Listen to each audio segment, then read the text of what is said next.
Hello, this is the Stories Beside channel. I release videos every day for you. Subscribe and click the bell.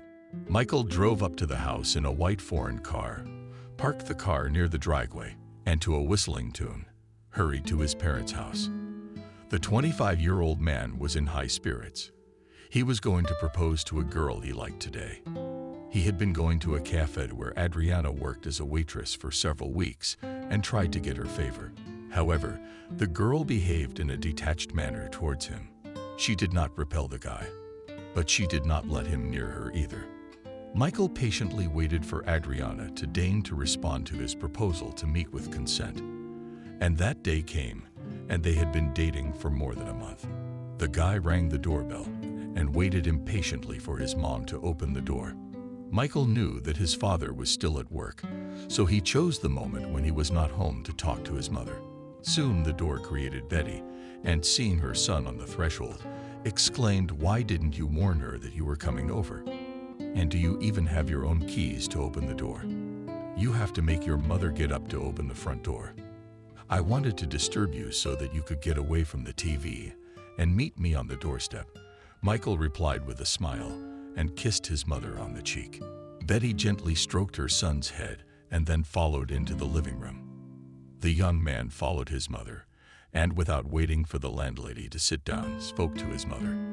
"I come to you with news, but good news. You probably remember that I told you about a girl I like very much. Anyway, she and I started talking, and I think I'm in love, although I'm not making any sense right now.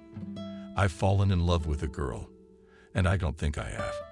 I remember you used to walk around with an urn all the time. What are you trying to tell me? I want to ask her to marry me. It's time for me to start a family. And it's time for you to have grandchildren too," the young man said with a smile. "Oh yeah, you've only known this girl for a couple of months, and you're already in a hurry to put a collar around her neck. You are sure of your feelings. Son, I'm sure of it. You have no idea what a nice girl she is," the son said enthusiastically. "Don't answer so hotly at once. You'd better tell me about your anger. Who is she? Who are the parents? I understand that you started this conversation to inform me about the future acquaintance with your fiancé. How smart are you? And you've got it right," Michael said with a smile, and then began to tell his mother about his beloved. Betty learned from her son's narration that the girl is 22 years old and works as a waitress in a small cafe. She is from the village. She rents a room with a friend. The girl's name is Adriana, and she has never been married before. Michael's mom didn't have enough information. She started asking about Adriana's parents, who they are, and what they do. However, the son grumbled at these questions and asked why such meticulous details about the life of the chosen one. Betty wanted to answer the tycoon, but immediately changed her mind as she realized that the boy would not give any intelligible answers. He just didn't know them. The old woman then asked her son when the acquaintance with the girl would take place, and here the young man smiled and said that it would be tonight. Betty splashed her hands. She didn't expect it to be this day. Michael, seeing his mother's reaction, laughed and then hugged her and asked her not to worry. The older woman threatened her son playfully with her fist and mouthed, "This is not the way to do it. You should have told me about it in advance. I would have at least prepared a festive dinner in honor of it. Now I'll have to order something from the restaurant. Mom, you don't have to set the table. We'll just have tea and cake tonight. It'll be easier that way. I told you Adriana comes from a simple family, and she's not much for formal occasions. Okay, you got it. I guess I'll just have to tell my father myself," Betty said, smiling. "You're right on the money, as always," the boy replied, and then kissed his mom and immediately left the apartment. After a while, Michael and his girlfriend were sitting in the living room at his parents' house. The young man watched his mother asking tactfully questions to the guests. Adriana answered the landlady without any embarrassment. Soon their conversation was interrupted by the boy's father, Benjamin. The man from his wife already knew a little about the election of Michael, but nevertheless, like his wife, wanted to know everything about the girl. After all, the son is going to marry Adriana, so he approached her. Are you a waitress? Are you really going to run with a tray in the hall all your life, waiting for tips? Michael involuntarily wrinkled his nose at his father's question. He understood perfectly well that his father did not like where Adriana worked. The young man looked at the election to see her reaction. The girl, however, calmly answered Benjamin that the place of work suited her quite well, and she did not consider it shameful to take a tip when people themselves offered it of their own free will. As soon as Adriana's reply sounded, the landlord glanced at his wife, who was looking thoughtfully at her guest. The elderly woman felt her husband's gaze and turned to him. She understood perfectly well that the girl did not like the answer, and only Betty wanted to say something as Michael spoke. Dear parents, now is not the most important thing where Adriana works, because I can assure you that only we will legalize the relationship with her. Then my wife will stay at home. And I can assure you that our wedding will happen in the very near future, as I am going to ask for Adriana's hand and heart today. And after this phrase, the guy turned to the girl and softly said, you are ready to become my wife and live the whole life together with me. Adriana was not embarrassed at this question. It was as if she knew that today Michael would propose to her. The girl was silent and did not hurry to answer. And the young man waited impatiently for his chosen one to speak. A few minutes passed, and Michael could not stand it, and again made a proposal. And only then Adriana, smiling, said that she was ready to become a spouse. The guy sighed with relief and tenderly kissed his chosen one on the cheek, and then cheerfully told his parents to prepare for the wedding. As soon as the son with his future daughter-in-law left, then Betty softly said to her husband that she did not particularly like Adriana. Her husband looked at her husband with surprise and asked, "What, this girl did not please you? You see, she acts like a queen." Michael said that Adriana is from the village, and village girls behave modestly and are embarrassed when they first meet a guy's parents. I didn't see any embarrassment here. Maybe I'm wrong, but that's just my personal opinion. Honey, do you know better? I'm just confused by Adriana's answer about the profession. You know, it would be embarrassing in front of our friends and acquaintances. If Michael's wife works as a waitress, you realize that our family is quite well off. You and I are entrepreneurs, and our son too. So you see where I'm going with this. However, Michael said that after the wedding, Adriana will not work there. But you need to talk to your son about it. I'll be sure to talk to him. And I will also try to meet with this girl alone before they apply to the registry office, thoughtfully said her spouse. Betty called her son after a couple of days after this conversation with her husband and asked about Adriana's job at the cafe. Michael was surprised by his mother's question and asked her why she would do that. The interlocutor replied that she just wanted to talk to the girl. The boy dictated the mother's address. Betty met Adriana at a cafe and returned home after the conversation.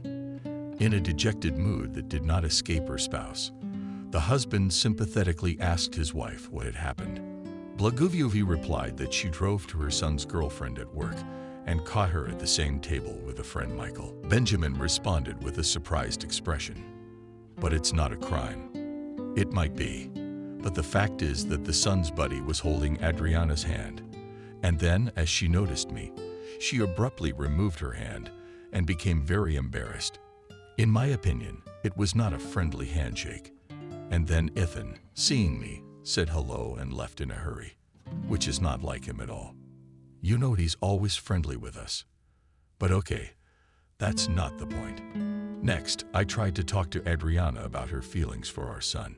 She said that she loves Michael and added that she doesn't like strangers prying into her soul. You realize Adriana called me a stranger, and I'm her future in-laws. I mean mother-in-law. How do you like that, Benjamin? After his wife said that, he frowned. He did not like what he heard. The man nervously rubbed his nose and asked his wife if she was going to tell Michael about it. The woman nodded in response and picked up her phone, dialing her son's number. She wanted to communicate with him immediately. Michael answered. Betty, without preamble, asked him to come over to their house in the evening. The boy agreed and was soon at his parents' house. As soon as he entered the apartment, he turned to his mother. "I know why you called me. Adriana called me and told me everything. She said you're prejudiced against her, and I'd like to know why. Although I can answer that for you. You both don't like that she's a waitress." "What do you mean, prejudiced?" the mother said, perplexed, and looked at her husband, who was looking at her son with a frown. And then Betty, seeing that her husband is not in a hurry to enter into conversation, said, "I just wanted to talk to your chosen one, and I did not say anything bad even. Adriana, by the way, sat with your friend Ethan at the cafe where she works and held hands with him nicely. I think that's exactly what she didn't tell you. What are you trying to say?" "Ethan knows that Adriana is my fiancée, and they get along great, and it's not like he stopped by her place of work. Mom, just say you're not happy with my girlfriend just because she's not from a wealthy family. It's more honest," the son said softly. Betty looked sadly at her son and said quietly that she wanted to see him happy in the future. She was worried that Adriana was marrying for money and not for love. Michael looked reproachfully at his mother and asked her not to talk about it again. And as soon as he said, his father immediately turned to him. "I promise you that Mom will not talk about it again, but you must also give me your word that Adriana will quit her job. And when are you going to apply?" Adriana happily agreed to stay home after the wedding. "We're going to the registry office. We'll be celebrating in a couple days. Whatever my fiancé wants, since I promised her that." Time flew by, and soon there was a lavish wedding with a lot of people. The newlyweds were given a lot of gifts and money, and the couple, after celebrating the big day, soon went on a wedding trip abroad. Returning from the trip, Michael asked his wife what she was going to do. After all, from the cafe quit before the wedding. Adriana replied that she would sit at home, since she did not want to work at the moment. Her husband happily agreed. He himself mentally dreamed that his wife did not work, but was a housewife who faithfully waits for her husband after a day's work. A couple of months passed as the weddings thundered on. Michael was working and Adriana was living a life of pleasure. She attended fitness workouts to spas. The young woman liked the fact that her husband was ready to fulfill her every whim, which she invariably took advantage of. The only thing that Adriana did not like was the frequent visits of her mother-in-law, who often hinted that Adriana was spending money. And so the girl once appealed to her husband to talk to her mother so that she did not come to us so often. "As soon as I see Betty, I get mopey. She'll give me a stern look. I feel like I'm doing something wrong. And I often hear her tell me I'm wasting my money.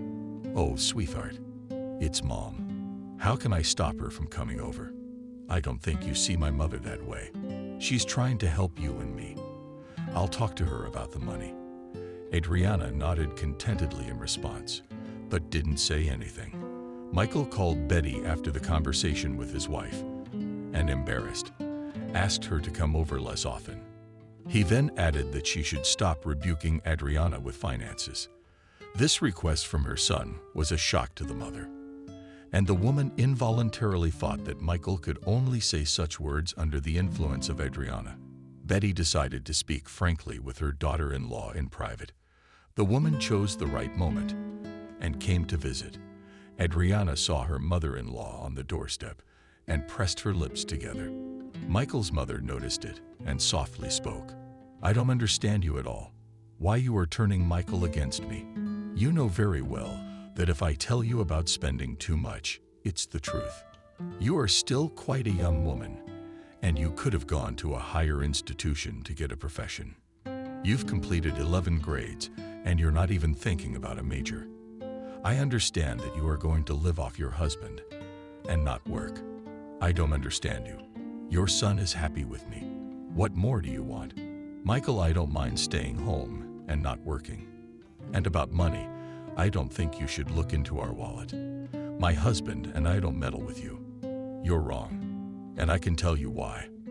You probably forgot that we give you a penny every month, and not a bad one. So I have a right to talk about money," Betty replied calmly. "Okay, I hear you. but I'm going to tell my husband about this conversation. And if you have a conflict, don't accuse me of it later," the daughter-in-law said. Betty did not continue the conversation and silently left. At home, the woman told her husband about the visit to her daughter-in-law. Benjamin was unpleasantly surprised by the behavior of his daughter-in-law and only wanted to tell about it. As they heard the sound of the door opening from the hallway, Michael entered the living room. The parents immediately noticed the frown on their son's face. Betty guessed. The boy's visit was related to today's conversation with her daughter-in-law, and the landlady turned out to be right. As the young man said in a rather rude manner, "I promised you that Adriana would not work. So why don't you, father, keep your word?" Today my mother was at Adriana's place and rebuked her for being a victim. When I came home, I saw my spouse with tearful eyes. Don't talk to your parents like that. Don't forget that your family is still financially dependent on us. And if the mother made a remark to Adriana, it was done on the merits, the head of the family said in response. "Excellent. Now you have reproached me for using your money. Then don't give me any more money. We'll live on our own somehow," Michael said sharply and left the apartment at the same moment. Betty hoped that her son had said that in his heart and would call first in a couple of days. But that didn't happen. The woman was genuinely worried about the rift with Michael. She offered her spouse to be the first to go to reconciliation, but her husband said that it was not worth it.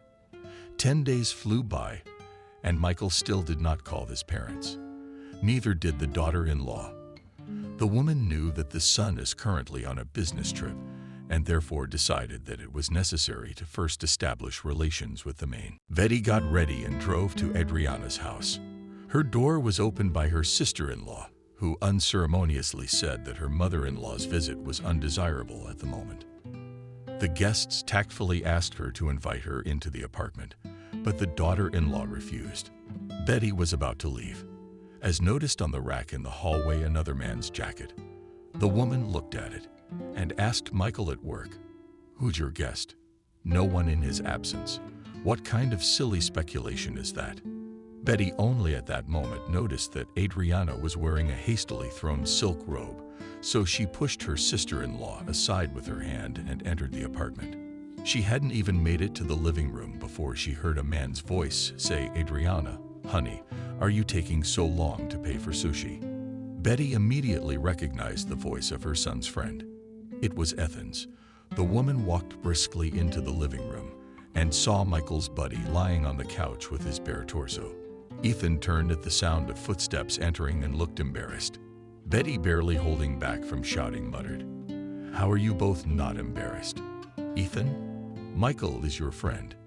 He's helped you out so many times with free money, and you betrayed him. Have you no shame?" Then the guests turned to her daughter-in-law and said, "And how could you afford it? From the wedding was only a few months, and you are already tumbling with another man. Why did you marry Michael then? Was it just so you could be wealthy?" At this time, Ethan stood up and pulled on a t-shirt. The man then approached Betty and asked her to calm down. The woman gave the guy a resounding slap in return. The young man rubbed his cheek and said, "I understand your outrage. But the thing is, I love Adriana, and she loves me. Yes, Michael is my friend, and I was going to tell him about our relationship in the near future. It's just that your son and I started courting Adriana together. She made her choice in favor of Michael. But after a while, she realized she didn't love him. You can't blame her for that. Let me tell you myself, Michael, he's a good man and a good friend. He should understand everything." Betty listened to Ethan in silence. The woman didn't know what to say at the moment, for she was overwhelmed with feelings, disgusted with the couple. The guests looked disdainfully at the couple and spoke to Ethan with disgust. "Get out of here, and don't come back here until your son gets here. And remember, you have to tell me everything. Michael the day he arrives, and if you don't, I'll tell him myself." After that, the woman turned to her daughter-in-law and spoke, "And you too must confess everything to your husband. I hope that you have not completely lost your conscience and try to tell your husband truthfully how you gave him horns. A few days passed. Betty waited anxiously for her son's return, and the day came. Michael showed up at his parents' house the next day. The mother looked carefully at her son, trying to see if he knew about everything. The young man saw that his mother was worried about him, and he quietly said not to worry. Then he added that he already knew about Ethan's relationship with Adriana. Betty anxiously asked him what he was going to do. Michael replied that Ethan was to blame. He's the one who seduced Adriana. That's what my wife told me. And they had it one time. The day you came to visit, you knave fool, exclaimed the mother, who did not expect such words from her son. And then she realized that Michael knew the whole situation only from Adriana's words. He had not spoken to his friend yet. Betty, as soon as she realized it, said softly, "Have you talked to Ethan or not? He promised me he'd tell you himself." "No. Call your friend now and have him come here right away. I want him to tell me everything in front of me." Michael looked glumly at his mother. The boy didn't object to his mother and complied with her request. Ethan answered immediately and said he would be there within the hour. Betty, hearing that the buddy would be arriving shortly, she nodded satisfactorily. An hour later, Ethan was sitting at his friend's parents' house, and in the presence of the landlady, he told her about his relationship with Adriana. Michael learned about the fact that the mate had been dating his wife for over a month now. Ethan also revealed that he sincerely loves Adriana and is ready to marry her immediately after the divorce. Michael looked at his friend sternly. At the moment, he didn't know who to believe. Only yesterday his wife had assured him that she had been intimate with Ethan only once, and now it turned out to be a completely different story. Michael was closely watched by his mother. The woman understood that her son is now unbearably difficult morally, and the young man nervously rubbed the bridge of his nose with 2 fingers. A pause hung in the room. Betty and the guest waited for Michael to speak. He, in turn, stood up and spoke clearly. "I've lost my friend anyway.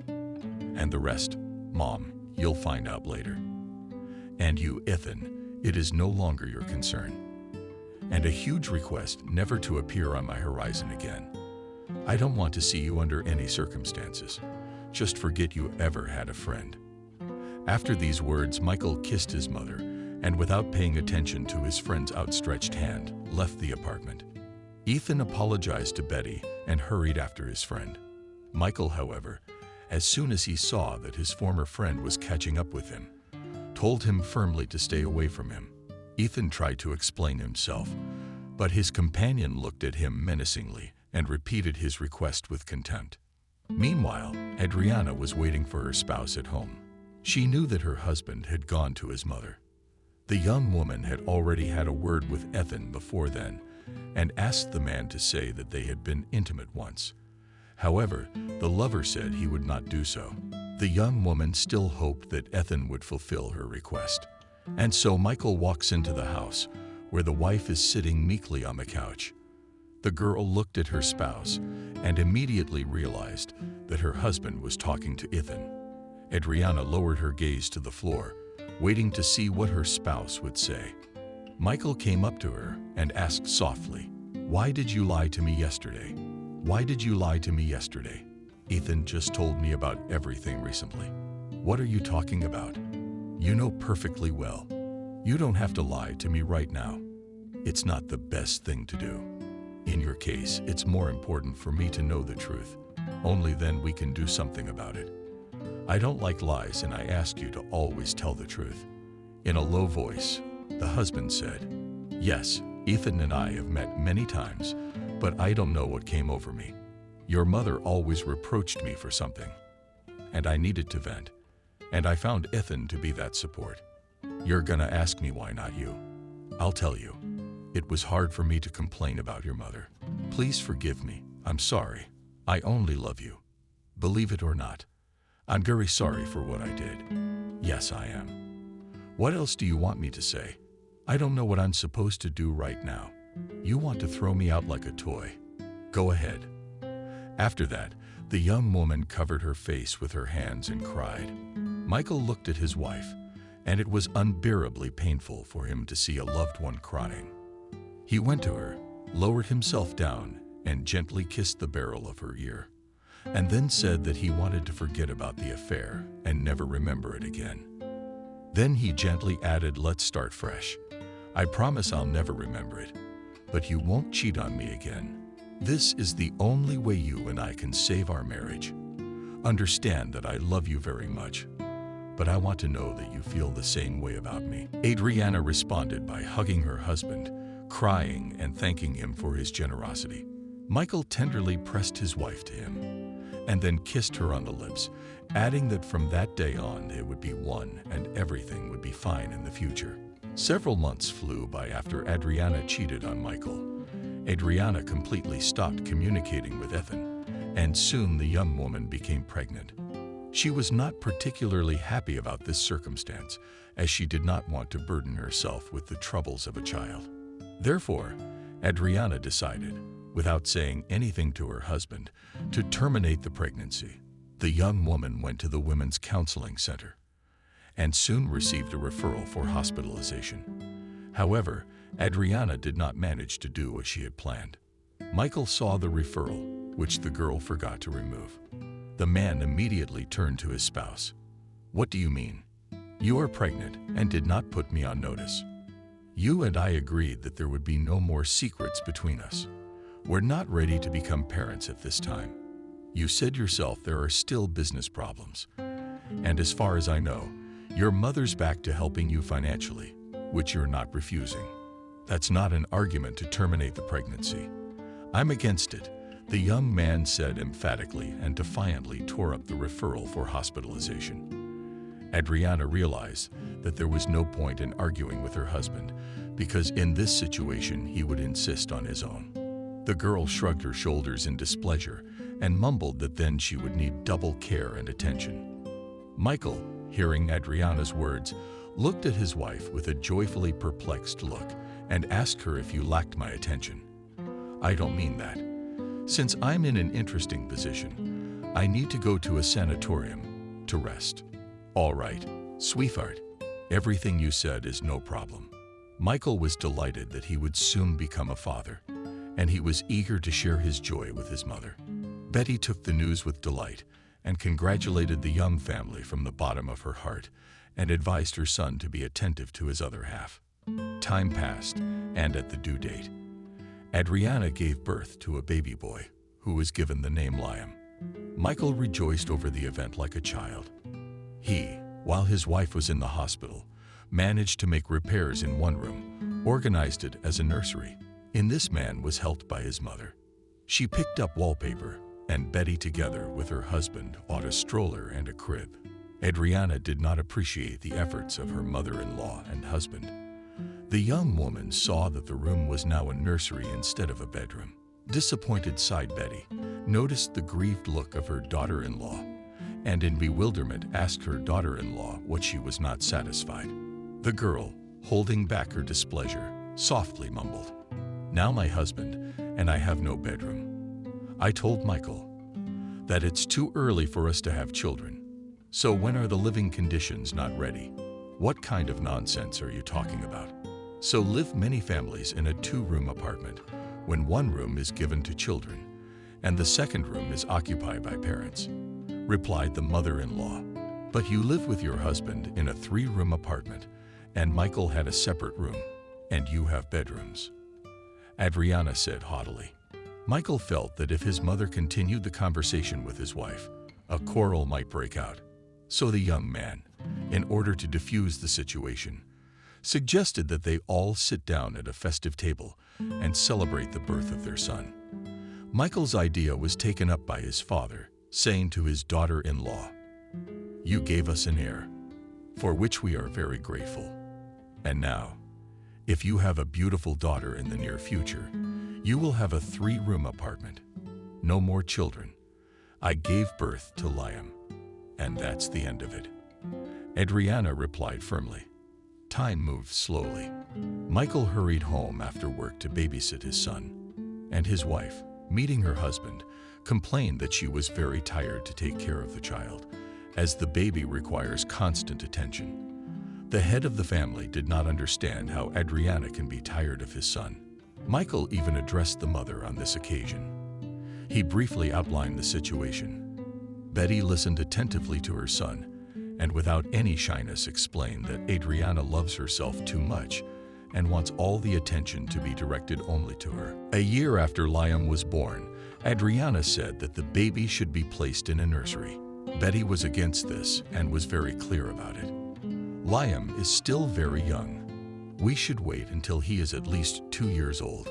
You don't understand how 24 o'clock a day it is to be with a baby. I don't even have time for myself, and I want to have that too. Personal space. But you're a mother, you don't belong to yourself now, because you have responsibilities. And why put the baby in a nursery if you're not going to work? Betty said with indignation. What's work got to do with it? I don't think you heard me. I've been at home for a year without a care in the world. I'm entitled to a vacation, nervously exclaimed the daughter-in-law. Without deceiving others, Michael. As soon as he comes home from work, he immediately deals with his son. And you run to the spa or something. And my grandfather, and I often do not rush with my grandson. Adriana did not answer, but pressed her lips together, letting her know that she would do it her way. And as a result, it happened. Just a month later, Liam was registered in the nursery. The baby had been in the nursery for a couple of weeks as a cold. Betty immediately expressed to her sister-in-law that it was too early to put the baby in the nursery, as he was still small. Liam recovered after 10 days. Adriana wanted to take the boy to the nursery again. But here her mother-in-law resented her and said she would not allow it. Michael at this moment listened to the squabble between wife and mother and did not know how to reconcile them. And then the man realized, and he proposed to hire a nanny for the baby at least up to 2 years. Adriana liked the idea, and the young woman gladly agreed. Betty looked reproachfully at her son, letting him know that he had suggested the wrong solution. Michael perfectly understood his mother's displeasure, but at the moment he wanted to please his wife. And only because of this he did not change his decision. And soon Liam had a nanny, who was found through an ad. She was a 30-year-old woman. Her name was Kathy. She quickly found an approach to the baby and performed her duties perfectly. Michael liked the way the nanny treated Liam, but Adriana always had complaints about Kathy. And once again, when Adriana began to reprimand her husband that the nanny was not doing her job properly, her husband couldn't stand it and said, "You know, it's very hard to understand you. You wanted a nanny to look after our son. What's your problem again? Last time you complained that Kathy was looking at her phone screen more than she was doing Liam. And then you claimed she yelled at the baby when he dropped a mug. What happened this time? You just said that to me like I made it up. I didn't say that. I just want to clarify what happened again. Why are you mad at the babysitter?" The head of the family said with a frown in his eyebrows. "Okay, I'll tell you straight up. I saw that Kathy often looks in the refrigerator. Why don't you think it's strange? I mean, she didn't put anything in there. And then I noticed that we were missing some food." Adriana said. The man looked at his wife with bewilderment. This is the kind of news he had not expected. After a little silence, the husband asked his wife if she was sure of her words. Adriana irritably shrugged her shoulders and exclaimed that there was no point in lying to her. The very next day, Michael got up to go to work. He wanted to have a word with the nanny while his spouse was still asleep from the morning. He greeted Kathy as usual, said a friendly hello, and then without any preamble, told her about the missing groceries. The woman, hearing this, blushed instantly and spoke indignantly. "To accuse me like that, you must have hard evidence. I will not deny that I look in the refrigerator, but only to get food for the baby. We had originally agreed that your wife would give me food for Liam, and I would only need to heat and feed the boy. However, Adriana Viktorovna sleeps until 11 in the afternoon, and I come to you at 8, and I need something to feed the child. So, in order not to disturb your wife, I take out what's cooked myself, and it's warming up. I all realize that, apparently, do not fit on some parameters, Adriana Viktorovna. She often makes me remarks off topic, and I'll be honest that on these, I give reasonable answers. Just understand, I know my job, and if I make mistakes, I accept criticism adequately. But if you take your wife's comments, they are not justified. I apologize for the harshness, but it seems to me that Adriana Viktorovna should reconsider her views on life and stop picking on me over nothing. If I'm being rude now, you can fire me right now, after what I said. Kathy fell silent and bided her time. Looked at Michael, who stood thoughtfully interlocutor for a while waiting for an answer, and then wanted to add something else, but did not speak. The landlord noticed it and immediately asked, "It seemed to me that you did not say everything." "It all seemed to me. I'm just waiting for your decision." Michael suggested that Kathy take care of Liam. He decided for himself that he should talk to his wife tonight. The man realized he believed every word the nanny said, but the behavior of his wife could not understand. In the evening, coming from work, Michael told his wife about the conversation with Kathy. The young woman took what she heard in a peculiar way. Adriana told her husband that maybe I was wrong, and she was really picking on Kathy, and immediately added that all this is because she is tired and she wants to go to the sea. Her husband suggested waiting a month to go on vacation together.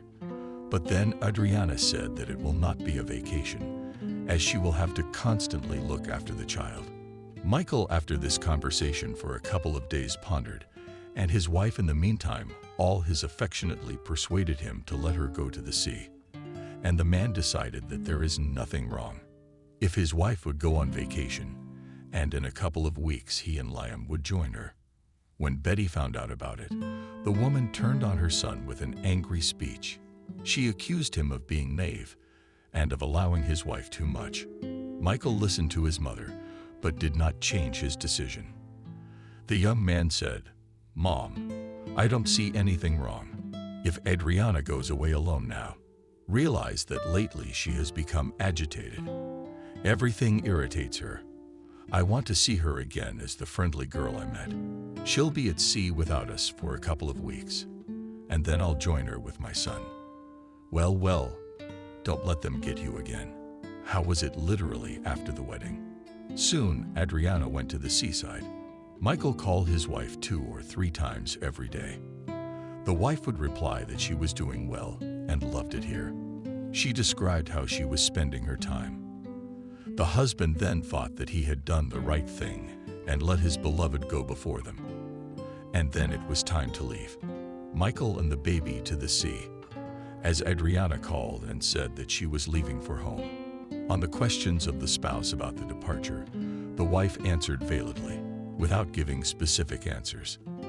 The man did not argue and said he would meet her when she arrived home. Adriana explained to her spouse that the weather at the resort would be overcast for a week and there would be nothing to do. Adriana saw that her answer upset Michael, so she suggested going to the sea in a month. The man looked at his wife confusedly and said how simple it all works out. Wanted and again on vacation at the resort. And you did not think that this is a big waste in terms of finances. Believe me, the money in our family budget does not fall from the sky. I have to work my ass off practically every day. What are you getting so worked up about? Your parents make a good living. If you ask them, they will not spare a little money for their own son. Listen, but you and I are grown-ups, and we have to make our own budget, not rely on the help of our mother and father. It seems to me that you've forgotten what it's like to earn money. Maybe you should get a job." Michael said irritably, "Is that how you talk? All right, I'll go to work, but let your father tell me later that it's a shame to be a waitress." The wife said defiantly. That evening, Adriana defiantly went to sleep in the children's room. Michael tried to talk to his wife. He absolutely did not want to quarrel with her. However, the young woman haughtily told him that at the moment she did not want any more conversations, and the man had nothing left but to go to bed alone. The day after this conversation with his wife, Michael went to work in a gloomy mood. He was worried about his rift with Adriana. He was even more worried that his wife would actually go to look for a job as a waitress. He didn't consider it a shameful profession. He was more concerned that Adriana would be hit on by guys. And just this Michael imagined, as at the same moment he felt a rising wave of jealousy. Meanwhile, Adriana, as soon as her husband left for work, also got up and started to pack. The nanny looked at the young woman with surprise, as she had long been accustomed to the fact that she got up around 12 noon and then washed herself in front of the mirror and went about her business, and returns closer to her husband's arrival. Michael could not concentrate on his work. He kept going back to his conversation with his wife yesterday. And then the man called Adriana, but she did not answer. Michael tried several more times to call his wife, but all his attempts were unsuccessful. On that day, he left work earlier than usual, and coming home, found that Adriana was not there. The landlord turned to the nanny, asking her where his spouse had gone. Kathy discreetly replied that Adriana did not report to her. Michael, in a shower of features, sat down in a chair and thought about it. And at the same moment, he heard the front door being rejected. The man jumped up and with a quick step followed into the hallway. He saw his wife smiling, who, seeing him, stopped smiling and only spoke softly. "You're supposed to be at work, aren't you? Where have you been?" The husband answered the question with a question. "You said I had to look for a job. That's what I've been doing. Let's forget about yesterday. We had a fight the first day you arrived. I missed you so much while you were away. You don't have to look for a job. I'd rather see you greet me than wait for you to come back. Tired after a day's work." The man spoke softly and looked at his wife, waiting to see what she would say. But Adriana said nothing in response. From that day on, Adriana completely ignored her spouse. She behaved with him in an aloof manner. She went to bed defiantly in the children's room. Michael tolerated this attitude to himself for several days. He thought that his wife was just showing him her character. This continued for another week, and the man could not stand it. He decided to talk to his wife. He turned to his wife and said that he did not want to live with the woman he loved, as with a neighbor on the landing. Adriana looked indifferently at her husband and said, "I live with you. What else do you want? I have already explained my position to you. You sit at home doing practically nothing. You don't do anything with your child. Kathy told me everything. As soon as I go to work, you disappear after a while. What is it? Why don't you tell me where you disappear to? I tend to think you're having an affair. Tell me if that's the case. I don't understand you. Can I have my own space? Or do you think I have to report to you every time I do something? I'm not your personal item." "Okay, you're right about not being my property, but I need to know what my spouse does when I'm at work. Anyway, I'll tell you what. The day after tomorrow, you and I are enrolling our son in daycare, and you'll be dropping him off and picking him up on your own. If you're not happy with that, it's time to talk about divorce, because I can't live like this anymore, and I don't want to." "Divorce? Are you crazy? What about our son?" Adriana asked, puzzled. "Did you remember about the degree? Congratulations. I've told you everything. And then you can draw your own conclusions." After this conversation about divorce, Adriana changed. She became more affectionate towards her husband, and Michael thought it was necessary to talk about it earlier. The man hoped that now in their family again will be harmony and love. And in fact, for a couple of months, the spouses lived in idyll. And then Adriana asked her husband to buy a car. Michael was surprised by the request and asked why his wife needs another car when they have a foreign car. And also the head of the family added that he was always ready to take his wife wherever she needed to go. Adriana said that she wants to be a complete mistress of transportation and not to turn to her husband to take her to one place or another. Michael's mother found out about this conversation. Her son had told her about it himself. Betty became suspicious about Adriana's request and directly asked who. "Why do you need a car? You stay at home and you have nowhere to go. I understand if you were working, then it would be different. My son has already told you everything. I didn't expect anything else from him. What can I say to you?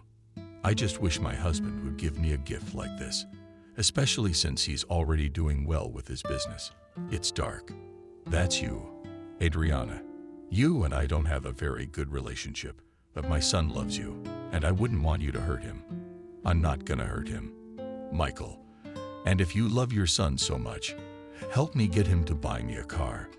Maybe you and I will have a warmer relationship after that. My daughter-in-law said, and smiled amiably. I will think about your suggestion, Betty replied. After this conversation, 7 months passed, and Michael purchased his wife's automobile. His parents helped him buy the vehicle. Adriana, by this time, had already completed her driver's training. If Adriana was happy that she became the owner of the car, Michael repeatedly regretted that he had gone to the trouble of his wife and bought the car. And the thing was that since the moment when the wife had a foreign car, Adriana always disappeared somewhere. And then another event happened in the family, which unpleasantly surprised Michael. The man went to the chest of drawers, where the cash was stored, and found that there is no 1/3 of the amount. The head of the family was shocked, because without a joint agreement the money was not taken. Michael immediately called his spouse, but she did not answer. The man was dejected, but looked out the window. He did not know what to think in this situation. He was distracted from his thoughts by a phone call. Michael thought it was his spouse calling, but it turned out to be his mother, who spoke indignantly. I understand what's going on in your family, but your son should live with you, not with his grandparents. Adriana said that Liam would stay with us for a couple of days, but the boy has been with us for a week, and none of you have bothered to check on him. Wait, Adriana's mom told me that you yourself expressed a desire to take your grandson for 10 days. That's exactly what didn't happen.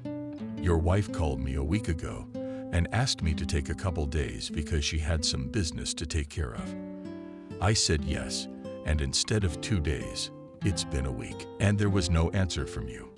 I'll come and get Liam, said Michael, who was unpleasantly surprised for the second time that his wife had deceived him. Soon the young man was sitting at his parents' house. Betty looked at the frown on her son's face and purely intuitively felt that he was not doing well. The woman touched Michael's hand and affectionately inquired how he was doing. The boy looked at his mother and said nothing. Betty sat down next to her son and said, "You come on, don't get dark. Tell me what happened. I can see you're not calm. Things with Adriana and I are getting worse and worse. I don't know what I'm doing wrong. I would do anything for her, and what I see in return is total indifference. Tell me why she lied to me about the degree. Adriana told me you wanted to take care of the baby, but she actually asked you to do it. And then there's the missing money. You've been robbed," Betty exclaimed. "No, Adriana took the money and didn't even tell me. The money is to buy goods for a trip I'm going on soon," the son replied. Betty wanted to continue the conversation, but Michael politely dismissed the conversation and then dressed his son and said goodbye to his mother and soon drove home with Liam. On the way, he called his spouse several more times, but Adriana did not answer. Adriana came home at the beginning of the 11th evening and, as if nothing had happened, asked her husband about his work. Michael was furious with his wife's behavior, and as soon as the wife went to the kitchen, he rushed after her and, barely restraining anger, said, "Maybe you can explain how I should understand you. You took money from the house secretly. You flashed Liam at your mother, and you're not answering your phone. I was very busy, so I couldn't answer. As for the money, I needed it for business. I decided to take an eyelash extension course. I didn't tell you about it. Otherwise, you would have started talking me out of it like you always do. That's why I took the money to pay for the course. I hope I've answered all your questions. Why would I talk you out of it? I'm all for you having something you love to do. But you know, it doesn't work that way. After all, you're my wife, and I need to know what's going on in your life. Don't you notice that you're living your own separate life away from me and my son, where there's no place. You come home whenever you want. I'll tell you more about the last time you cooked dinner lately. I've been doing it. I'm sorry, but now I'm telling you everything, because I've already spoken my mind. I feel better now. And now, I'll speak out. I don't have the heart to cook, wash, clean. I just want to live and enjoy life. I've had enough of cooking in the village, scrubbing floors, planting seedlings. Now I want to live for myself. And I only signed up for the course so your mother would stop running my nose in it that I'm a freeloader. And once again, you need your wife to do the housework. Then this problem can be very easily solved. A lot of people hire housekeepers. Why? And you and I can't do the same. This way we will solve the problem in one fell swoop. I won't have to do things I don't want to do. And you won't have to cook dinner yourself. What do you think of my offer? I'm starting to think you don't really need a family. We're not hiring a housekeeper. I'm suggesting that you rethink the way you look at life. If you don't listen to me, our marriage will eventually start to fall apart. Realize that I'm not an iron man, and my patience can break too. Adriana, after the last phrase of his wife, came up to him and gently hugged him, and then said that she would try to change. Michael was surprised by his wife's words. He did not expect her to change overnight. After all, only a few minutes ago, she was defending her point of view, and now suddenly she behaved differently.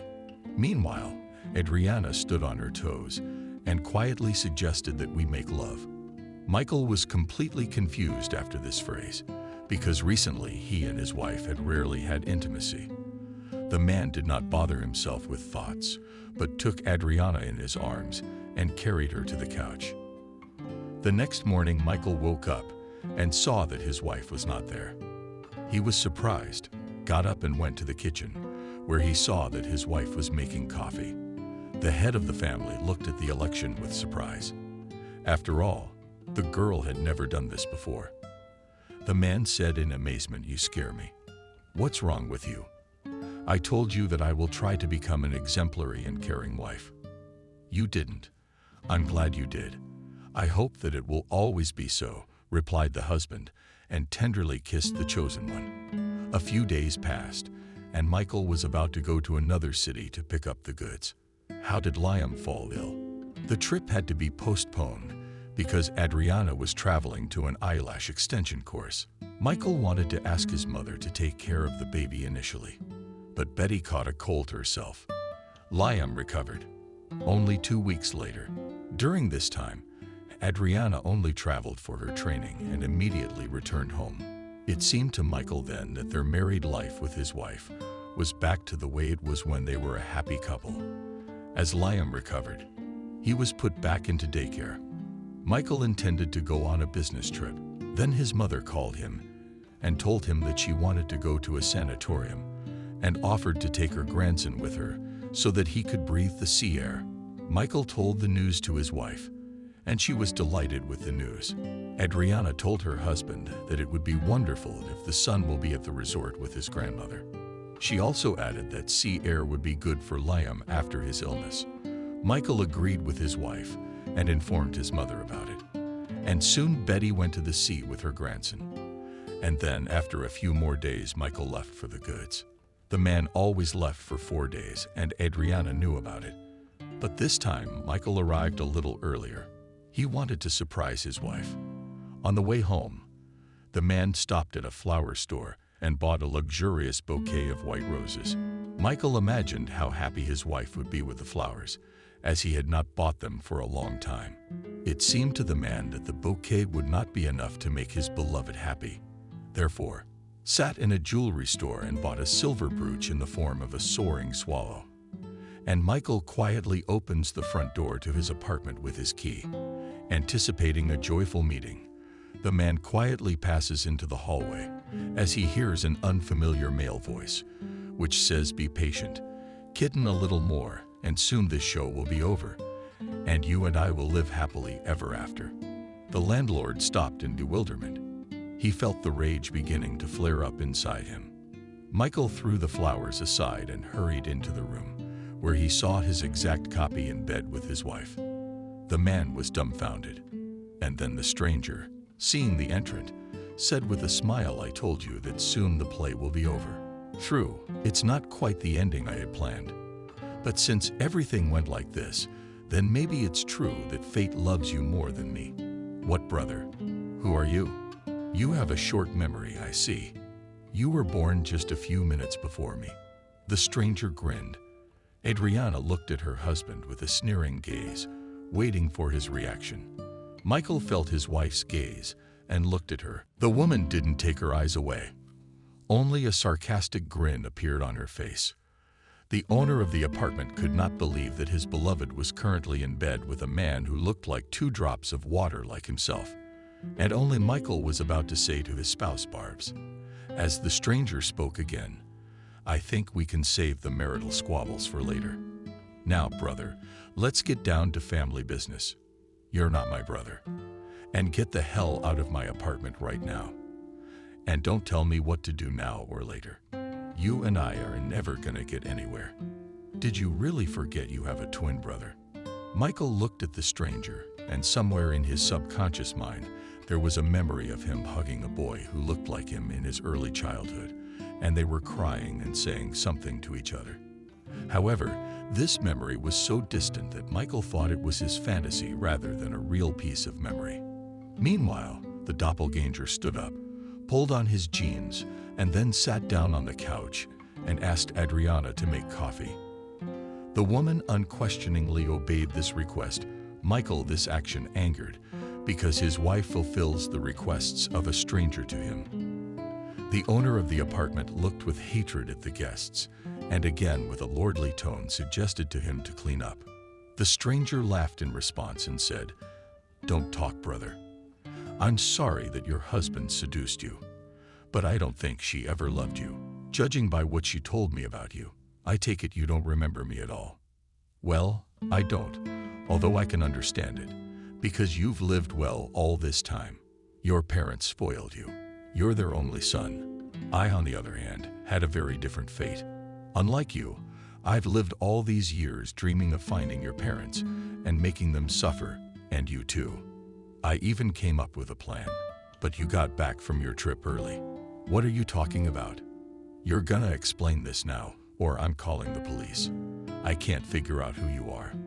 I don't deny that you look exactly like me. But there are many paradoxes in life, that there are people who are doppelgangers. But that doesn't mean you're my brother." That's when Adriana and Michael walked in. "Shut up." The young woman brought on a tray Turk-flavored coffee and coffee sets. The girl stirred the drink into a cup and invited everyone to the coffee table. Adriana first of all served a cup of coffee to the guest, and then to her husband. While doing so, she told her husband not to hesitate.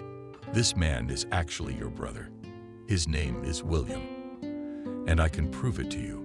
I didn't really believe it at first either. He looks like you, and he looks like you. But he told me everything. All I can say is that William looks like you on the surface. He's a real man you want to be around. And how long have you been in a relationship with this man?" "How long have I been re-wearing my goat horns?" Trying not to raise his tone, Michael said. "After I got back from the resort. That's where I met William. That's why I didn't want you to go there with Liam, because it would have been awkward for me to meet William. You said you could provide proof. May I ask how you're going to do that?" Michael said. The young woman easily got up from her chair and without a word went into the hallway. She soon returned with a handbag. She took out a piece of paper and handed it to her husband. Michael took the sheet, unfolded it, and silently began to read. After a few minutes, the landlord looked at William in bewilderment and spoke a little audibly. "How can this be? It is impossible. What is it that surprises you so much?" "The fact that you have a twin brother," William asked. "Exactly. Why weren't you with me all this time?" Michael answered the question with a question. "That's not for me to ask, but for your parents. But at least you trust this document." Adriana did the parentage test. By the way, I'd like to say she took your money for the test, not for the eyelash extensions course. I gotta hand it to her. "Well, you've got a pretty smart girl," the guest said. "I'm not interested in information about my wife now, but you. Where have you been all this time? Why didn't you and I live in the same family?" Frowned Michael, who at the moment was in a state of shock. He had already reread the parentage test several times and scrutinized the signatures and seals on the document. William was silent for a while, and then spoke. The man told his brother that they had been born into the family forever. Drunkenness of their parents and guardianship authorities deprived their mother and father of parental rights, and then at the age of 3 years, the twins were taken to an orphanage, where they were brought up together until a certain point, namely almost to the age of 6. After that, a couple came to the orphanage and wanted to adopt the boys, but for some unknown reasons, the adults took only one child, and the second one was not taken. Thus, Michael was raised by foster parents, and William remained in the orphanage. The landlord listened attentively to his brother. As soon as the interlocutor was silent, Michael shook his head without understanding, and then said, "I am not very strong in the laws of adoption, but I know for sure that it is not allowed to separate brothers or sisters. If my parents adopted me, they should have adopted you. That's a question you'll ask your mother or father, but not me. Your parents promised me they'd take me too, and for years I waited for them, but in vain. I'll never forget how we said goodbye and cried like girls and promised each other that soon we would live together again. Your parents promised me they'd come back for me. I asked your mother that question when I was grown up and out of the orphanage. Don't look at me like that. Yes, I was able to find your family, and I wanted a good reunion with my brother. But your mother forbade me to come within a stone's throw of you. That's when I went crazy. That you had everything like a normal kid, but I didn't. And you haven't even thought about me in all these years. Wait, take your time. I had vague visions that you were cuddling with a boy who looked like me. And then I remember asking my mom when we were picking up my brother. And then she said you were dead. And as time went on, I slowly forgot all about it. I mean, how old was I then? You know very well. And then after a while I asked my parents about you again. But my mom told me that I once had a dream about my brother, but I didn't really have anyone. So, I'm an only child, and I really thought I was. And now it turns out my mom lied to me. Stunned, Michael said, "I guess that's just the way it is. I told you that. These are questions you should be asking your mother, not me." The man said carelessly, "I will. But tell me why, when you left the orphanage, you met only with my mother and did not try to find me. That's a different story. I was going to do it, but I want to tell you right away that unlike you, I grew up not a boy, and quite a hooligan.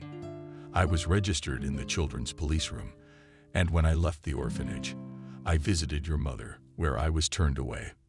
Then I wanted to see you, but I had important things to do at the time. Anyway, a bunch of us robbed a big store, and I was caught on CCTV. I was soon picked up, and I got time out of jail. I tried to contact your mother on the phone, but she soon changed her number. As soon as I got out of prison, I literally only got out for a few days before I got another sentence for hooliganism. Released early for good behavior, and I decided to take a little rest before thinking about how to continue to live. So I went to a resort where I met your wife. It was a real shock to me at the time. What kind of things can happen in life? A confluence of circumstances. I'm making love to my wife and my own brother. It was Adriana who told me I looked like her husband. And then she showed me your picture. I just asked her what her mother-in-law's name was. Adriana said Betty, and I had no more doubts. I thought it was just a coincidence, but when I heard your mother's name, I realized that it was your spouse who was really next to me in my arms. That's when I thought it was time for retribution. And after Adriana started talking about you, I realized that she would help me with everything. What did you intend to do next? Michael said quietly, "To become you." Adriana put your picture on my phone, and she and I went to the barbershop to get my hair cut. Just like you. And within an hour, I looked like you beyond recognition. And then Adriana told me how you acted, how you talked to people. You know, she was just bringing me up to speed. What was supposed to happen to me? Michael, who had already guessed the answer, barely squeezed out a question. Do you understand? You were supposed to disappear. Just disappear. You've had a good life already. Now it's my turn. Everything has to be fair. Don't you think so?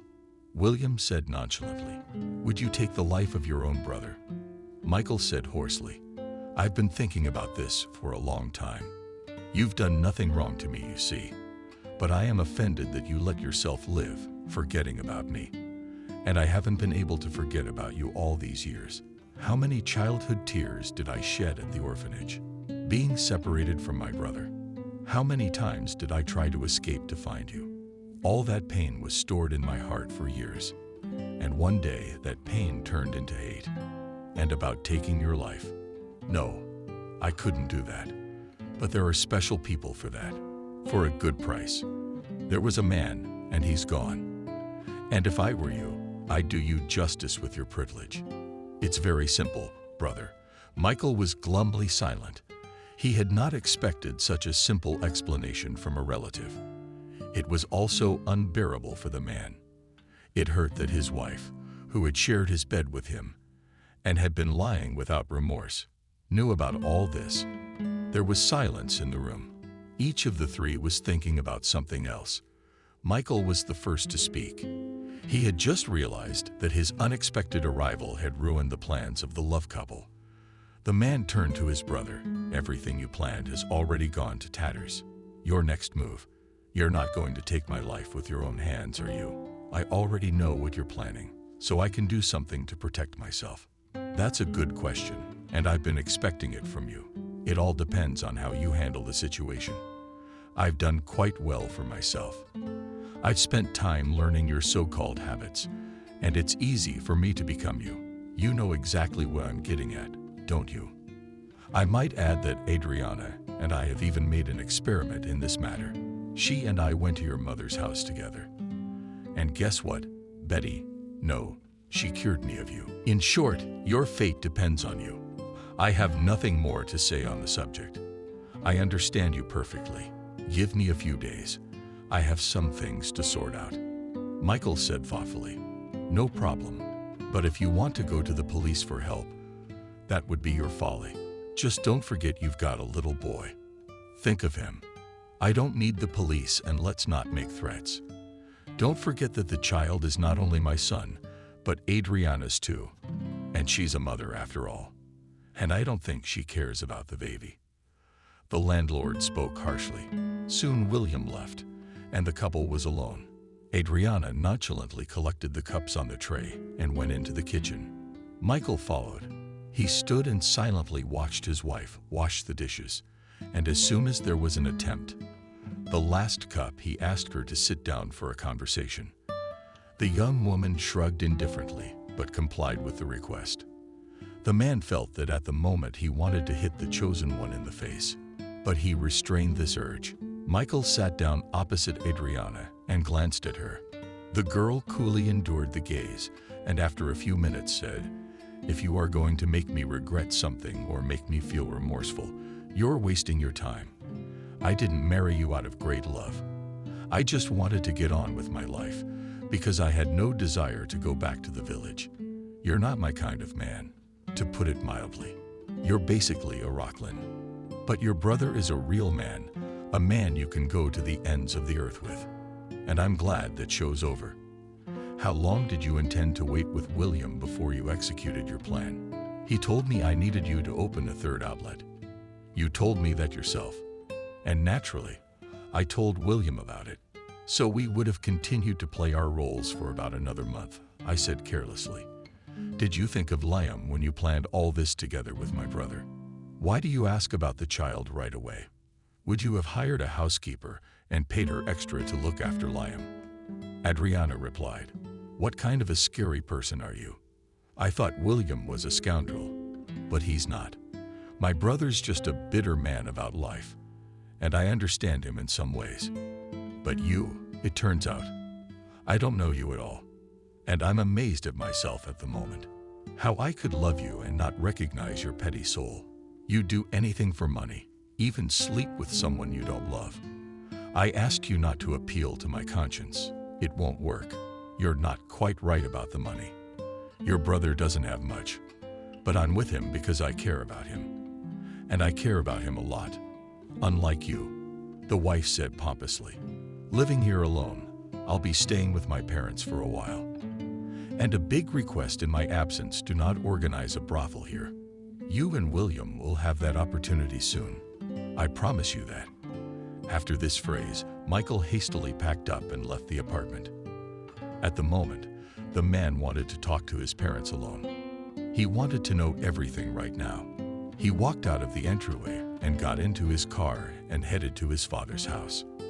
As soon as Michael arrived at his dad's house, he asked Benjamin without any preamble about the orphanage and his twin brother. The elderly man nervously grabbed his heart and began to slowly settle to the floor. Michael fearfully helped his father down and immediately called an ambulance. Benjamin was urgently hospitalized with a heart attack.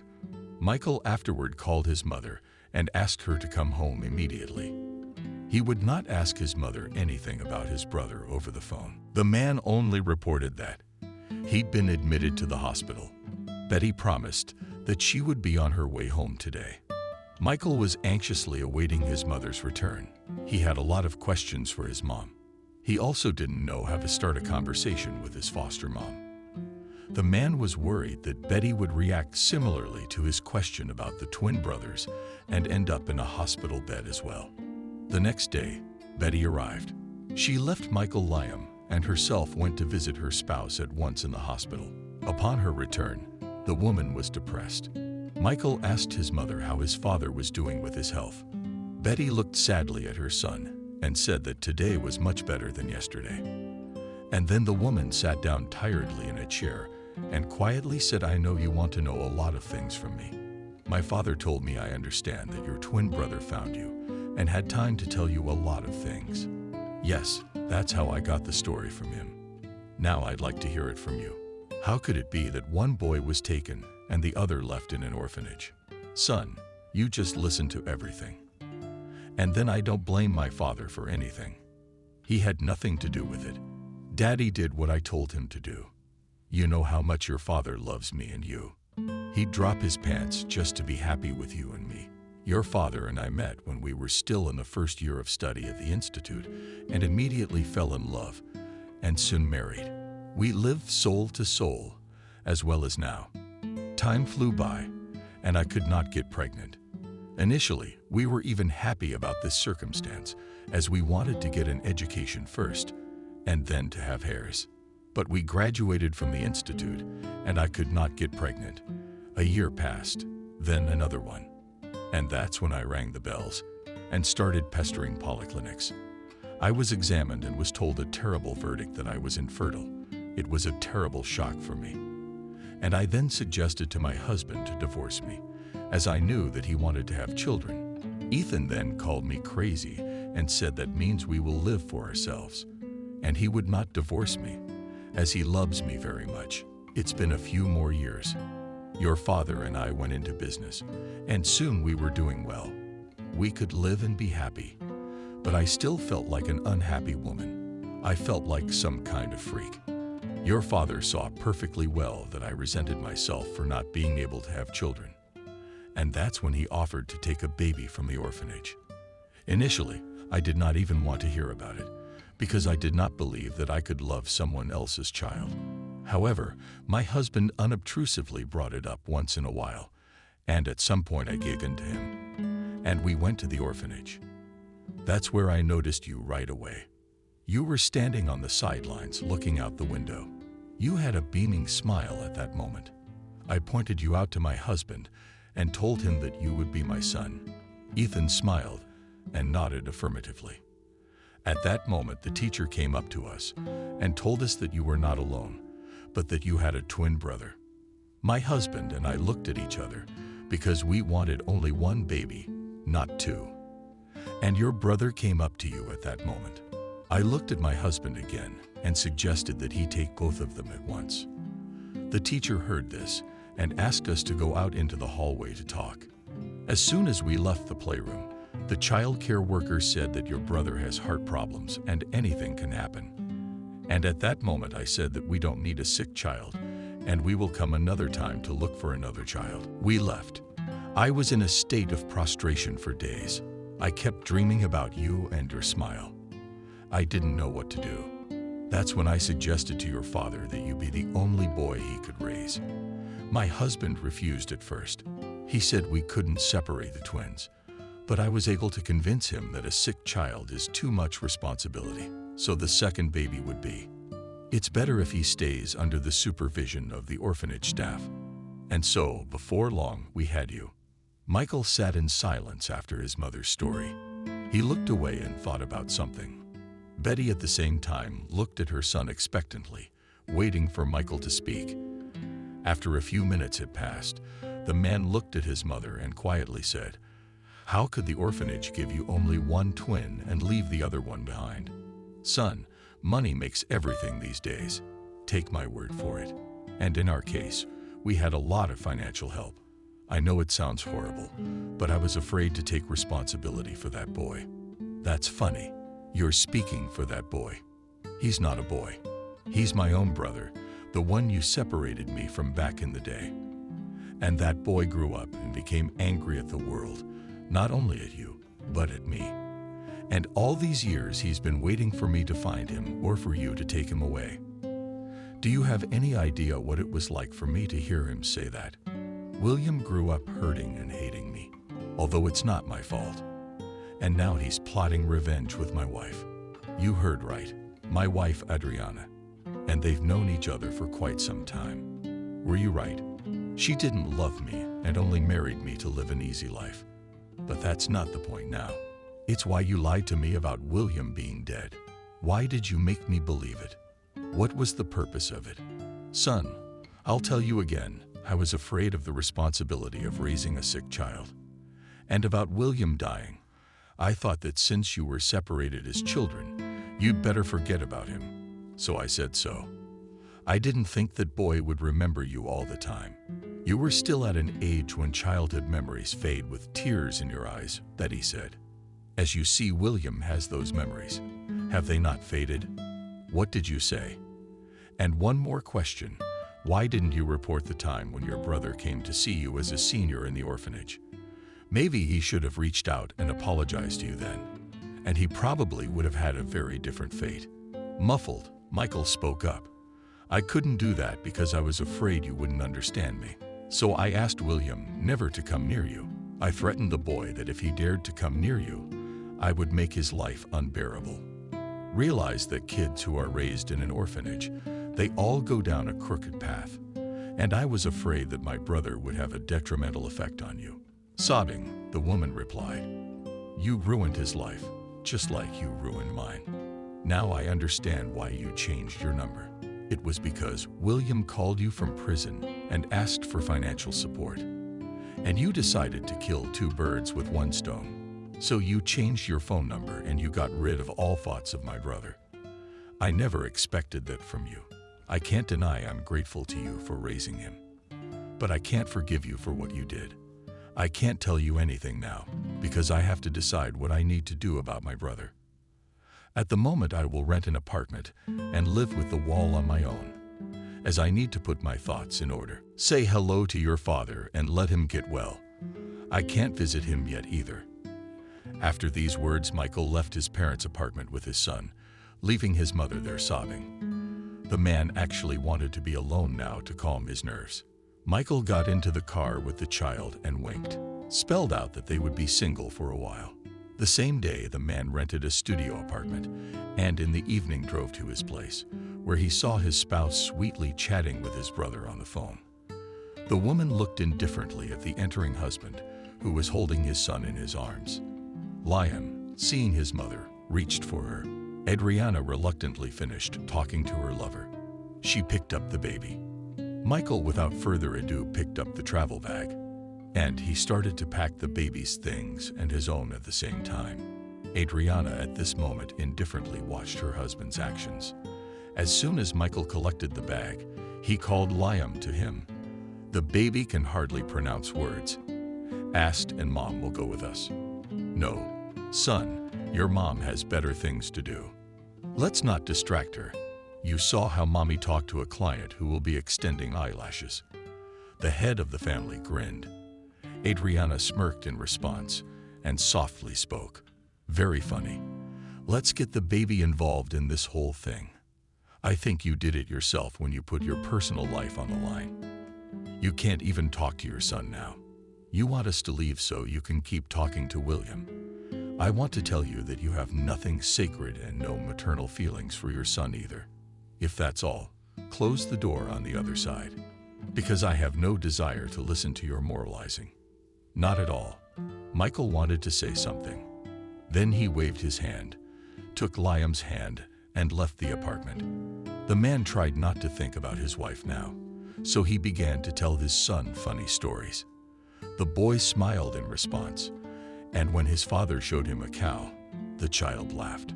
Michael, on the way to the rented apartment, stopped by the store and bought dumplings, and soon father and son were already having dinner sitting in the kitchen. Liam tried to tell his father how he and his grandmother spent their leisure time at the resort. Michael tried to listen attentively to the child, but he did not succeed, as his thoughts hovered about his brother. After a while, the man put the pile to bed and himself thought about what he should do next. He didn't think about the fact that his brother could hurt him. He just didn't believe it. Michael wanted to make William thaw in his heart and stop hating the whole world. The man was only able to fall asleep when he awoke to the sound of Liam moving through him. Michael glanced at the clock. It was 9 o'clock. The man shook his head unsatisfactorily to work. He was late, and then he looked at his son, winked at him, and informed him, "Today, dear friend, we do worldly things and then get into work mode. By the way, I want to inform you that for breakfast we will have dumplings again, and we will have lunch in a cafe. And for dinner, can Daddy make you something? What do you want to eat?" "Fried potatoes," says the boy. "You got it. I'll make fried potatoes tonight. Now, let's eat quickly, and then to the kindergarten, so that I can take you there tomorrow, and then to my work, so that everything is clear on the spot after the cafe and shopping for provisions. After all, potatoes should be cooked from potatoes," Father said with a laugh. The next day, Michael took Liam to the kindergarten and went to work. Soon his mother called him and asked him tearfully to come and see his father.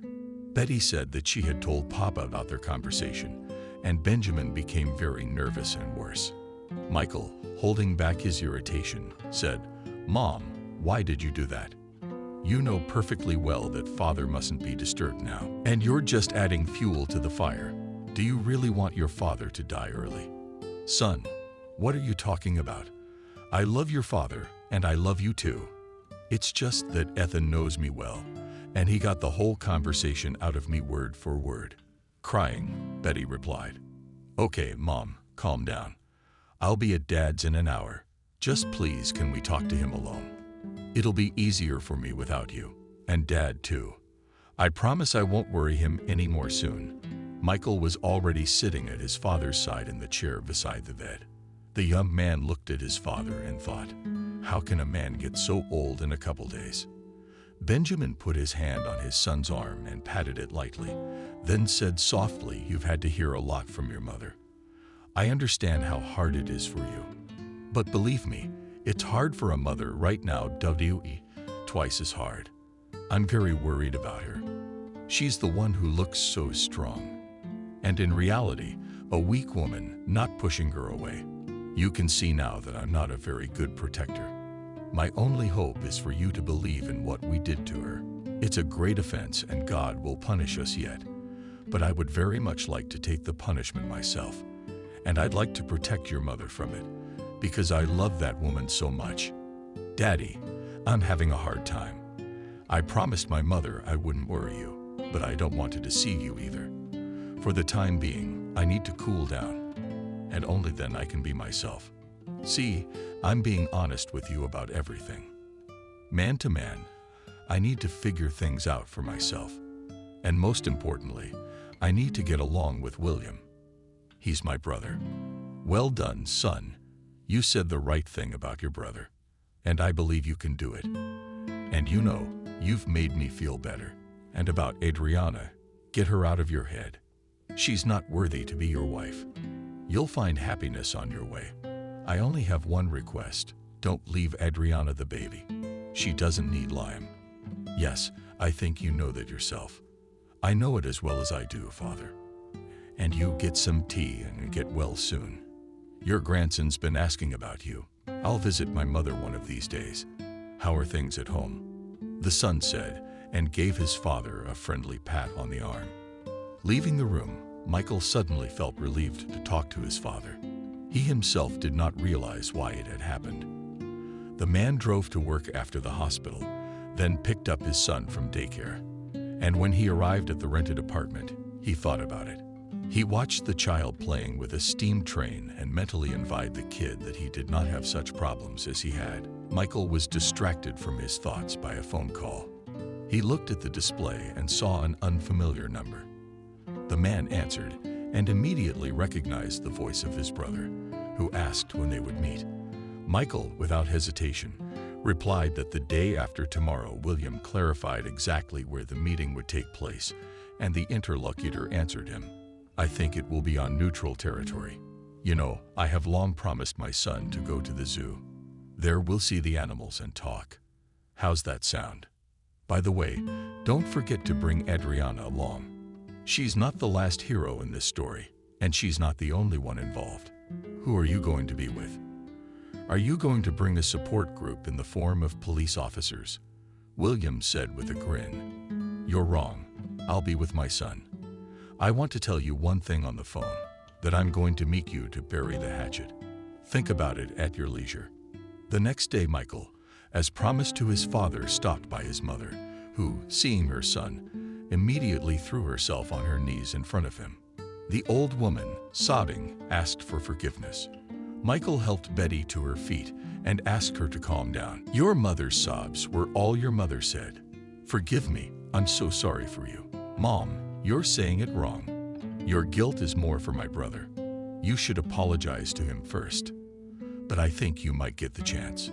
But it'll depend on William. I'm going to talk to him tomorrow. What are you going to talk about? You don't know anything about each other. Betty said, puzzled. That will be the topic of conversation. William will talk about himself, and I'll talk about me. He and I need to make up for lost time. You just hang in there, and more than once. At the appointed hour, Michael stood at the zoo gate, holding his son's hand. He was waiting for his brother and his wife, and soon Adriana's car stopped near them. William got out of it. The men said hello, and after a few minutes, Adriana came up to them and parked the car not far away. The three adults and the child followed past the zoo gate, and Michael was the first to speak. Brother, I know you're upset with me, but you realize it wasn't my fault. I've talked to my mother and father about it. They honestly admitted that they were young, not then, and were afraid to take you from the orphanage because you had a heart condition. But that's a separate story. That's not what we're talking about right now. Don't pull the cat out of the bag and start with the main point. I want the main point. I have no desire to go and look at animals. William said with a sneer. I'll get to the point. You're angry that fate has dealt you everything. But you are not right about that. A man is the blacksmith of his own happiness. For example, have you done nothing to achieve anything in life? Said the calm Michael. Stop. Are you trying to lecture me now? Roughly interrupted William brother. Absolutely not. I have a proposition for you. Well, look, I have 2 outlets, and they're pretty well promoted. And I'm giving them to you. It's all gonna be done legally and legally. Adriana has a car, so you'll keep the car. Now we have to figure out a place to live. I have a 1-bedroom apartment. I could leave it to you. But Liam and I need a place to live too. There's a little problem here, and I don't know what to do. I'd like to hear your options. What's there to decide? Adriana intervened in the conversation. The men turned to the woman, who continued to say, Michael, you can move to your parents because they have a 3-bedroom, so you have somewhere to live. Adriana, I'm used to living on my own. I can only offer to exchange the 2-bedroom for 2 1-bedrooms. I'll make the extra payment myself."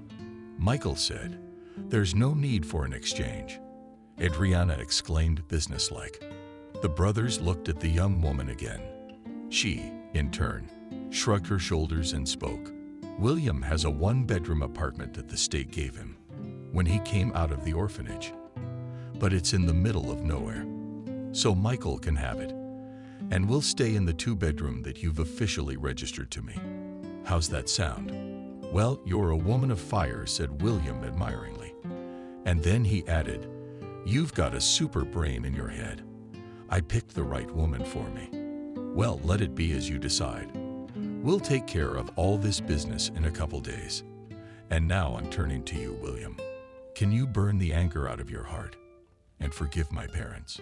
Believe me, they're so sorry for what they've done, and they're having a hard time. My dad is in the hospital having a seizure because of this whole situation. I know your parents will be on their knees begging you for what they did. I wish you could find the strength to forgive them. I am ready to take off the last of my pants and give them to you, just to thaw your heart. And I say that with a pure heart. How easy is it for you? You know how they say, a little money and all the years are gone. I can't do that, unfortunately. And what do you want me to do in this case?" William said in a hoarse voice with excitement. "I didn't say it was easy. But you see, if you and I have already met, perhaps this is our chance to be brotherly friends, not sworn enemies. Don't you realize that anyone can make a mistake? But you can't just go straight to the gutter. Yes, my parents made a terrible mistake, but they regret it. Just give them a chance. I can't promise you anything." "I need time," said the interlocutor glumly. Michael smiled at the same time. William looked at the twin with surprise and said, "What did I say that was so funny?" "Nothing, really. Nothing. It's just that you're saying exactly what I said to your father the other day, that you need time. You have almost all the same words and the same intonation as me. Apparently, Adriana has done a good job of molding you into me." His brother smiled.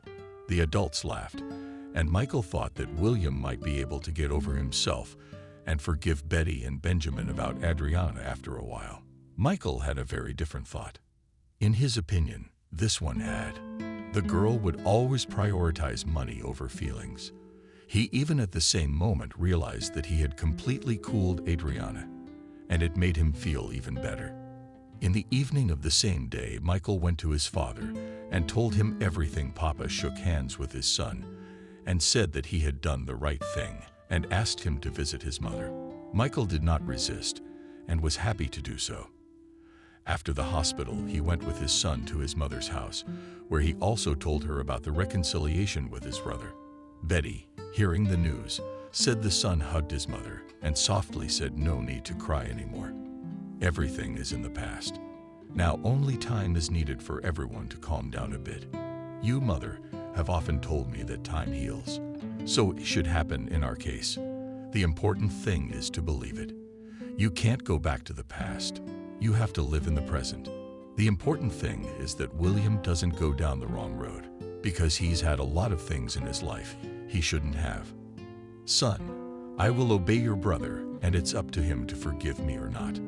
But know, my dear, that I love you more than life, and I will try to love William as well. I know that God will punish me and my father. Ethan told me so. But your father has already been punished by the Almighty because he had a heart attack. It's my turn next, and I'll take it with dignity. Don't be silly. It's just that Daddy has a weak heart, and no one has punished him. And no one will punish you. We'll be all right. Now feed me and my grandson. We're hungry as wolves. I suggest even in honor of this to run to the store and buy a huge cake to celebrate such an event. It's not every day that brothers reconcile after all these years apart. And you know, Mom, William does look just like me. The man laughed, and Betty laughed too. Liam looked at the grown-ups uncomprehendingly and laughed merrily too.